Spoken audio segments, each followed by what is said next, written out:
नाज़रीन ठटो रिपोर्ट करे पियो मोहम्मद शफ़ीक जोखियो जुंगशाई ऐं उन जे आसपास जा रवासी पीअण जे पाणी खां महरूम बणियल मुतासिर रवासियुनि जो एहतिजाज पीअण जे पाणी मुहैया करे उञ मरण खां बचाइण जी घुर करे छॾी आहे। उन सिलसिले में जुंगशाई ऐं उन जे आसपास जे मुतासिर ॻोठनि ॻोठु साजिन खान जोखियो, ॻोठु मोहम्मद हाशिम कलंदरानी जोखियो,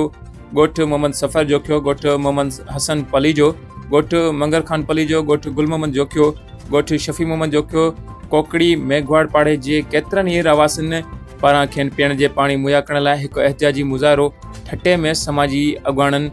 पीर गुलाम हुसैन शाह, कामरेड मोहम्मद शफ़ीक जोखियो, नवीद जोखियो, शेबान सलीब जोखियो, मोहम्मद नवाज़ जोखियो जी अॻवानीअ में करे सख़्तु नारेबाज़ी कंदे चयो त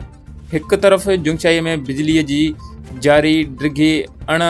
ऐलानिया लोडशेडिंग करे बिजलीअ ते हलंदड़ वाटर सप्लाई बिजली न हुजण करे शहरनि खे पीअण जो पाणी नसीब नथो थिए,